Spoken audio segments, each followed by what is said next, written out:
আসসালামু আলাইকুম ওয়া রাহমাতুল্লাহি ওয়া বারাকাতুহু ইন্নাল হামদুলিল্লাহ নাহমাদুহু ওয়া নুসাল্লি আলা রাসূলিহিল কারীম আম্মা বা'দ। অনেকে জানতে চেয়েছেন কাদিয়ানীরা কাফের কেন।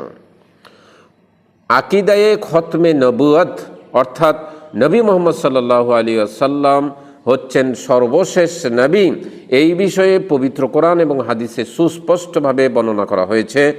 সমস্ত মুসলিমদের আকিদা হচ্ছে নবী মুহাম্মদ সাল্লাল্লাহু আলাইহি ওয়াসাল্লাম সর্বশেষ নবী। এই বিষয়ে যারা ভিন্ন মত পোষণ করে তারা নিঃসন্দেহে কাফের। কাদিয়ানীরা তারা নবী মুহাম্মদ সাল্লাল্লাহু আলাইহি ওয়াসাল্লামকে সর্বশেষ নবী হিসাবে মানে না, এই কারণে তারা স্পষ্টভাবেই কাফের। 1400 হিজরির প্রথম দিকে মুসলিমদের ঐক্য নষ্ট করার জন্যে ইংরেজদের পৃষ্ঠপোষকতায় গোলাম আহমদ কাদিয়ানী নামে একজন মিথ্যুক দাবিদার জন্মলাভ করে।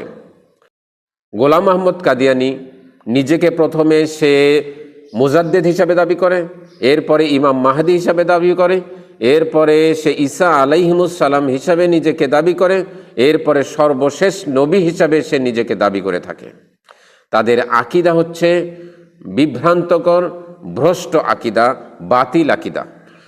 এক নম্বরে তাদের বাতিল আকিদা হচ্ছে আল্লাহ সম্পর্কে। তারা আল্লাহ সম্পর্কে মনে করে আল্লাহ সুবহানাহু ওয়া তাআলা সিয়াম পালন করেন, আল্লাহ সুবহানাহু ওয়া তাআলা সালাত আদায় করেন, আল্লাহ সুবহানাহু ওয়া তাআলা পানাহার করেন, আল্লাহ সুবহানাহু ওয়া তাআলা সঠিক কাজ করেন আবার ভুল কাজ করেন, আল্লাহ সুবহানাহু ওয়া তাআলা স্ত্রী গ্রহণ করে থাকেন। নাউজুবিল্লাহ। দ্বিতীয় ভ্রষ্ট আকিদা হচ্ছে গোলাম আহমদ কাদিয়ানী এবং কাদিয়ানীর অনুসারীরা তারা নবী মুহাম্মদ সাল্লাল্লাহু আলাইহি ওয়াসাল্লামকে সর্বশেষ নবী হিসাবে মানে না। তৃতীয় নম্বর হচ্ছে গোলাম আহমদ কাদিয়ানী সে নিজেকে আল্লাহ সুবহানাহু ওয়া তাআলার স্ত্রী হিসাবে দাবি করেছে। চতুর্থ নম্বর হচ্ছে রসুল সাল্লাল্লাহু আলাইহি ওয়াসাল্লামের মেয়ে ফাতিমা রাদিয়াল্লাহু তাআলা আনহুর উরুতে মাথা রাখার দাবি করেছে গোলাম আহমদ কাদিয়ানী। পঞ্চম নম্বর হচ্ছে তারা গোলাম আহমদ কাদিয়ানীর লিখিত কিতাব আল মুবিনকে কোরআনের চাইতে শ্রেষ্ঠ মনে করে থাকে।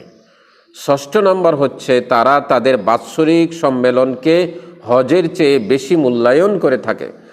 সপ্তম নম্বর হচ্ছে তারা কাদিয়ানী শহরকে মক্কা মদিনার চেয়ে শ্রেষ্ঠ মনে করে থাকে।